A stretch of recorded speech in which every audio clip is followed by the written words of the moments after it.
Kekurangan kadar air, bentuk serayu ini buahnya juga kan besar-besar. Kalau yang lain nggak ada air selama 2 minggu udah. Kekurangan kadar air, bentuk serayu ini buahnya juga kan besar-besar. Kalau yang lain nggak ada air selama 2 minggu udah. Petani merasa terbantu. Soalnya gini, makanya penggunaan kimia irit kan ada. Assalamualaikum warahmatullahi wabarakatuh. Salam sehat, salam sejahtera untuk kita semua. Gimana nih kabarnya sahabat MMT Indonesia dimanapun kalian berada? Semoga sehat selalu dan semoga dilancarkan segala urusan. Amin ya rabbal alamin. Kembali lagi bersama saya Mas Coy di channel YouTube sahabat MMT Indonesia, channel Mitra Kemajuan Petani. Nah teman-teman, seperti yang teman-teman lihat, kali ini saya sedang berada di antara tanaman cabai merah keriting dan juga ini mungkin ada tanaman tumpang sari ya teman-teman.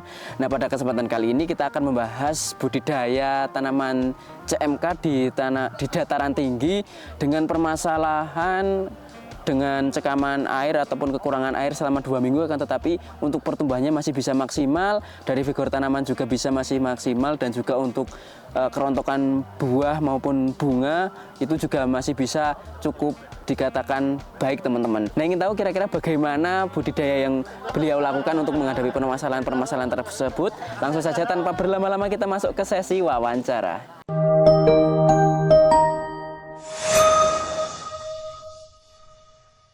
Baik sahabat MMT Indonesia dimanapun kalian berada, seperti yang sudah saya jelaskan di awal tadi, kali ini kita akan membahas budidaya tanaman cabai merah keriting di dataran tinggi. Nah berhubung di samping saya juga ada sang pemilik lahan, monggo Bapak perkenalan diri dulu Bapak. Assalamualaikum warahmatullahi wabarakatuh. Nama saya Pak Agus Wawan, petani asal Garut, Desa Cinisti, Kecamatan Bayongbong. Untuk panggilannya Pak? Pak Agus aja. Pak Agus aja. Iya, biasa dipanggil Pak Agus aja. Gimana Pak ini kabarnya Pak? Alhamdulillah. Alhamdulillah sana. Nah, jadi teman-teman pada kesempatan kali ini alhamdulillah kita bisa bersilaturahmi ke lahan milik Pak Agus dari Bayongbong, Cinisti, Garut ya Pak ya? Iya, betul. Nah ini Pak, kalau boleh tahu Pak, untuk saat ini tanam cabai apa Pak ini Pak? Kebetulan sekarang saya nanam cabai serayu. Jadi untuk saat ini Pak Agus menanam cabai merah keriting CMK serayu gitu ya Pak? Iya, CMK serayu. Dan untuk di sini emang dataran tinggi ya Pak ya? Iya, betul. Ini udah di pegunungan ya Pak? Dan iya, saat ini anginnya kayak kenceng banget ya Pak ya? Betul. Kalau untuk saat ini musimnya sini gimana sih Pak kira-kira Pak? Musim kebetulan Pak, kalau sekarang nggak terhambat hujan, kebetulan sekarang udah 2 minggu nggak turun hujan. Berarti dua minggu nggak turun hujan Pak ini? Hujan. Berarti ini untuk tanamannya sendiri tanpa pengairan dong Pak selama 2 minggu itu? Betul sekali.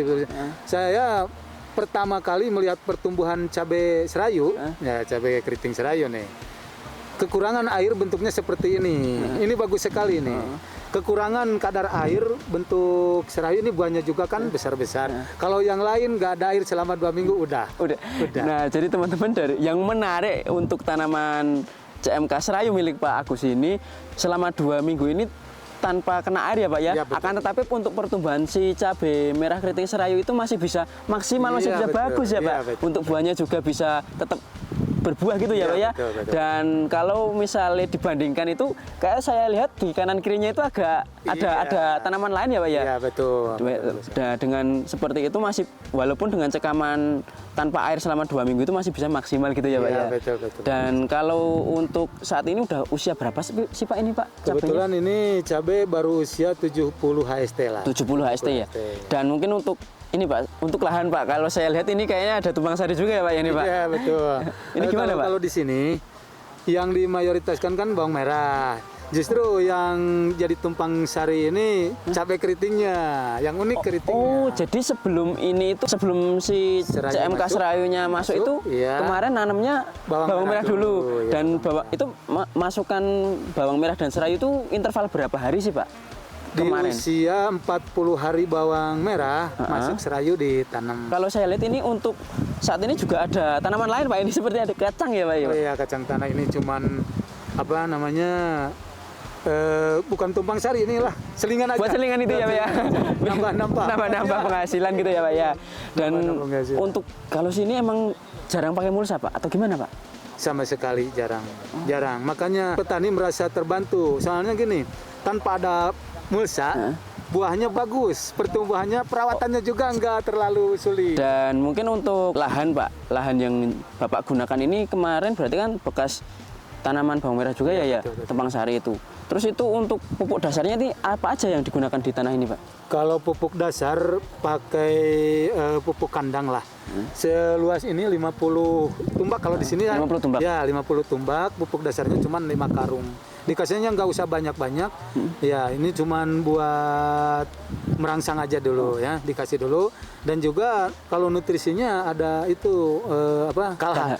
Oh, berarti untuk Pak, untuk populasi sendiri ini kira-kira berapa, Pak? Tanaman serawinya ini, CMK-nya ini saat ini. Berpohon. Berapa pohon? Berapa pohon? Paling ini 2.500 lah. Kalau untuk pupuk kimianya dimasukkan juga nggak, Pak? Di Pupuk kimia ada sih, cuman nggak banyak. Termasuklah MPK gitu, yang cuman nggak banyak gitu.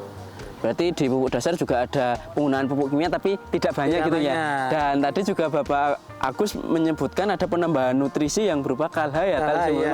Iya. Nah, itu kira-kira dimasukkan di usia berapa, Pak, kemarin, Pak? Langsung begitu bawang dipanen, kan ini masih kecil kan, di usia 40 lah, 40 hari keriting. Ya, ini si serayu ini masuk kalha sama dicampur sama itu pupuk yang kimia itu. Makanya penggunaan kimia irit kan ada kalha itu yang membantu. Jadi membantu di pertumbuhan dan juga betul. untuk penggunaan pupuk kimia juga lebih irit ya, Pak ya. Iya, betul, Nah, betul. kalau yang Bapak rasain dengan penggunaan kalha itu gimana sih, Pak, kira-kira, Pak? Alhamdulillah kalau di kalha sih pertumbuhan keriting tidak ada masalah sama sekali. Apalagi salah satunya tadi dengan kekeringan tadi juga Iya, bisa tetap tumbuh maksimal gitu ya, Pak ya. Bisa mengikat kadar air di bawah lah. Nah, ini mungkin yang menarik teman-teman untuk dari Pak Agus sendiri untuk penggunaan kalha ini karena yang dirasakan itu bisa mengikat air gitu ya, Pak ya. Iya, Karena betul, emang betul. peran si asam humat itu kan mengikat air ya, Pak. Dan kalau kita kita sambungkan dengan permasalahan yang di selama 2 minggu itu tidak turun air tetapi pertumbuhannya tetap maksimal. Nah, betul. peran si asam humat itu di situ ya, Pak ya. Jadi dia bisa mampu mengikat air ya, Pak ya. betul Nah, itu sekali. teman-teman untuk penggunaan kalha sendiri itu interval berapa sih, Pak, biasanya? Kalau untuk penggunaan kalha ini kan baru 1 kali pemberian ya. Baru 1 kali, biasanya kalau sampai besar gitu lah 3 kali bisa. 3 kali. Itu dosis berapa, Pak, kalau biasanya pakai, Pak? 1 kilo untuk 50 tumbak ya, 700 meter Iya, tadi. terus kalau untuk pupuk susulan mungkin, Pak. Kalau pupuk susulan gimana, Kalau Pak? untuk pupuk Kayak pupuk susulan susulan kimia gitu. Ya, kimia pasti kalha juga masuk, cuman dikecor lah, dicornya. Ya gayanya dicor. Kalau buat saya kalau ditabur kan selama ini apalagi cuaca seperti ini nggak ada hujan. Kan khawatirnya bukannya terserap tanaman, malah ngembang, kata orang sini, mengembang. Nguap gitu ya, Pak ya. Kalau habis sama matahari sama angin gitu. Kalau dicornya kalha masuk sama ntar mungkin ini dipanen kan, ini di sini kan di hijau, posisinya hijau. Ini dipanen 1 minggu lagi masuk lagi kalha sama kimia. Berarti kalau untuk sampai usia 70 HST itu untuk pupuk susulan masuk berapa kali, Pak, kalau boleh tahu? Ini baru Sampai 1 kali. Baru 1 kali. Baru 1 kali penggunaan pupuk susulan. Iya, itu udah kayak gini ya, Pak. Iya. Apalagi kalau misalnya 2 ya. Nah, dan kalau untuk perawatan nutrisi atau penambahan nutrisi lain mungkin, Pak, adakah yang dimasukkan, Pak, di fase vegetatif mungkin pertumbuhan itu? Kalau untuk di pertumbuhan ini selain kalha, untuk ke atasnya ada morden sama kalinet. Keunggulan kalinet, kalau di sini bicaranya bunganya nyala gitu, ya nyala. Kalau pagi kan misalkan sore-sore baru gini, pagi udah mekar gitu. Dan untuk merdennya ini daun nggak ada daun yang keras gitu, nggak ada yang keras. Keras, berarti Iya. daunnya itu lemes gitu ya, sehat gitu ya, Pak, hijau gitu ya. Ya, yang diinginkan sama petani cabai kan gini, daunnya nggak keras gitu, kayak di mana kekurangan natrium gitu kan. Kalau ini bagus lah. Bagus ini morden sama kalinet ini yang ke atas. Kak, berarti kalau untuk pemberian nutrisi Pak Agus memberikan morden dan juga kalinet. Mungkin untuk morden dulu, Pak. Kalau morden itu Pak Agus biasanya menggunakan dosis berapa, Pak, itu, Pak?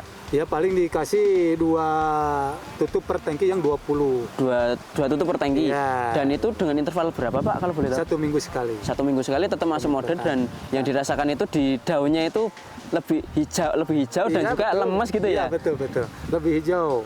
Dan juga ininya juga, jarak ininya kan cukup menggembirakan gitu. Enggak untuk ruasnya gitu ya, Pak ya. Ruasnya itu bisa kalau saya lihat itu nggak terlalu panjang gitu ya, Pak ya. Jadi setiap ruas itu bisa langsung membawa bunga. Dan untuk kalinet sendiri juga dimasukkan pas usia berapa, Pak, kalau boleh tahu? Ya kalau kalinet biasanya saya pakai, lihat dulu pembungaan udah mulai vegetatif ya. Ya kalau mau generatif. Di masa generatif kan udah mulai keluar bunga lah, masuk kalinet. Unsurnya posisinya untuk merangsang supaya cepat besar juga lah, dan juga si bunga cepat mekar. Gitu, ya. Kalau itu dosis yang digunakan berapa Pak yang kalinet tuh? Kalinet sama sih. Sama tetepannya. Untuk intervalnya juga seminggu sekali. Seminggu sekali kan kalinet sama morden masuk. Kalau untuk kerontokan bunga nih Pak, mengalami juga Pak? Iya, pasti ada. Kalau kerontokan bunga untuk sementara ini ada sih, cuman nggak banyak. Jadi kerontokan bunga menekan lah 70%. Dengan penggunaan kalinet itu bisa menekan kerontokan bunga ya. Menekan kerontokan bunga. Dari bawahnya ada kalha. Ya, di atasnya ada morden dan juga kalinet. Berarti di bawahnya juga dikuatin dengan kalsium humat, bisa terbantu dengan pemberian nutrisi dari bawah dan juga dari atas dengan menggunakan morden dan kalinet itu. Dan untuk perawatan hama Pak mungkin Pak? Nah, kalau perawatan hama sih paling untuk insek ya. Saya kasih yang biasa aja, abamectin juga udah cukup sih. Itu interval berapa Pak biasanya? Masuk sama 1 minggu sekali, cuman lihat dulu kondisi serangan ya. Kalau udah nggak ada serangan nggak ada pakai. Kalau biasanya sini serangannya apa Pak? Ya paling ulat. Ulat sama kutu kebul. Kalau perlu ada serangan kutu kebul, imida. Oh, berarti untuk inseknya imida itu dimasukkan bila perlu gitu ya Pak ya? Perlu. Dan kalau untuk fungisidanya Pak? Kalau fungi masuknya mancozeb. Mancozeb aja. Itu juga interval sama seminggu sekali Pak? Kan buat menjaga busuk. Bisa busuk buah, bisa busuk daun. Dan ini Pak, mungkin kalau untuk serangan virus ini Pak, ini gimana Pak kalau untuk tanaman ini? Kalau untuk virus, mungkin lihat dulu posisi alam lah ya. Alam. Soalnya gini, kan ini cuaca kurang air gitu. Virusnya alhamdulillah nggak ada ini, nggak ada, saya juga bersyukur nih. Jadi dengan satu lahan milik Pak Agus itu dengan kurang lebih 2.500 populasi itu tanpa ada virus kuning ya Pak ya? Alhamdulillah. Dan itu mungkin untuk serangan layu gimana Pak? Ada yang layu untuk lahan ini? Alhamdulillah nggak ada. Masih aman. Kan di bawahnya ada kalha. Udah ada si penguat si kalhanya itu ya Pak ya? Sama itu apa? Biosigma itu. Oh ini juga ada trichoderma juga. Jadi teman-teman untuk di tanahnya sendiri Pak, aku juga memasukkan trichoderma ya Pak ya, berupa biosigma itu ya Pak. Itu berarti pas awal kemarin Pak? Iya, masuk sama sebelum pengecoran masuk kalha, trichoderma udah masuk duluan. Jadi kenapa untuk tingkat layunya itu tidak ada? Karena lahan milik Pak Agus sendiri udah dimasukkan yang namanya trichoderma biosigma itu ya Pak ya. Itu menghabiskan berapa Pak kemarin Pak? Saya ini 2 kilo. Untuk lahan ini ya? Dicampur sama kapur lah, biar agak irit. Itu ditabur apa ditabur? Oh ditabur? Ditabur, biosigma ditabur. Berarti untuk dengan penggunaan biosigma itu menurut Pak Agus sendiri baik banget untuk pencegahan layu gitu ya Pak ya? Alhamdulillah, so, posisinya gini kan, kalau trichoderma, ketinggian pH bisa menekan netrak, di bawah pasti dinaikkan. Jadi yang sudah saya rasakan, biosigma lumayan. Dan kalau untuk nutrisi lain mungkin Pak yang ditambahkan adakah lain Pak? Iya, ada Vitaron juga masuk. Itu Pak Agus memasukkan Vitaron pas usia atau pas dengan keadaan apa Pak itu Pak? Kalau Vitaron sih lihat dulu keadaan ya. Kalau Vitaron untuk merangsang tunas juga bisa. Misalkan ada daun seperti apa ya? Kalau di Garut nyebatnya buntu gitu, nggak ada lagi. Kalau mungkin kalau di Jawa bundil gitu ya Pak ya, mengkerut gitu ya Pak bocahnya. Masuk Vitaron alhamdulillah keluar lagi. Oh jadi ya tunas baru. Gitu. Jadi dengan penggunaan Vitaron yang Pak Agus rasakan itu bisa, kalau yang untuk pupusnya itu kayak apa tadi Pak, kalau bahasa Garutnya tadi? Putukul. Nah itu bisa dengan aplikasi Vitaron itu bisa tumbuh kembali teman-teman yang kerdil mungkin ataupun pupus tunasnya macet itu bisa tumbuh kembali gitu ya Pak ya. Betul. Dan mungkin sebelum terakhir Pak, kalau menurut Pak Agus sendiri, seberapa penting sih Pak penggunaan nutrisi di tanaman itu Pak? Menurut saya penting sekali Mas. Soalnya gini, di mana tanaman mau bagus, kalau nutrisi dan juga di bawahnya nggak sehat gitu. Soalnya gini, ini dikasih misalkan taruhlah nutrisi yang mahal gitu. Kalau di bawahnya nggak efektif kan nggak kemakan. Mungkin seperti kita juga. Sama Mas misalnya, nih dikasih daging sapi misalnya, saya lagi sakit kan nggak kemana. Ya nggak mau ya Pak ya? Nggak mau. Jadi menurut Pak Agus sendiri, nutrisi di tanaman itu sangat penting untuk ditambahkan ya Pak ya? Ibaratnya kalau manusia itu kalau kita sehat kalau kita nggak sehat pun dikasih makan enak pun ya dia akan nolak. Sama seperti halnya dengan tanaman, dikasih ibaratnya pupuk ataupun apapun yang ibaratnya dengan harga yang mahal itu ya tetap aja tidak maksimal, karena tanaman itu harus sehat dulu ya Pak, salah satu dengan penggunaan nutrisi. Dan mungkin terakhir Pak ini Pak, adakah kata-kata ataupun motivasi ke teman-teman petani di rumah Pak? Iya. Monggo Pak. Ya. Semangat untuk bertani, jangan sampai menyerah walaupun kita lagi susah.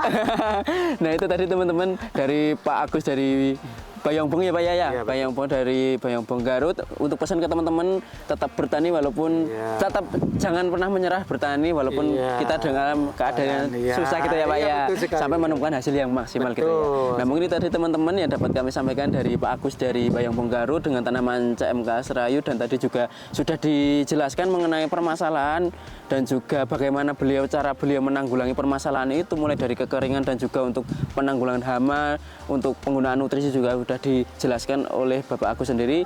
Mungkin Bapak semoga yang Bapak sampaikan tadi bisa bermanfaat kepada teman-teman di rumah dan bermanfaat bagi Bapak Agus sendiri, khususnya bisa menjadi amal jariah buat Bapak Agus. Dan mungkin semoga untuk hasil panennya bisa melimpah Pak ini Pak, bisa dengan harga yang cukup maksimal Pak. Itu yang diharapkan Pak. Itu yang diharapkan para petani. Nah mungkin itu tadi teman-teman yang dapat kami sampaikan. Semoga yang kami sampaikan tadi bermanfaat, dan kalau bermanfaat jangan lupa like, komen, dan subscribe channel YouTube Sahabat MMT Indonesia untuk tidak ketinggalan informasi dari kami. Sekian dari kami, wassalamualaikum warahmatullahi wabarakatuh.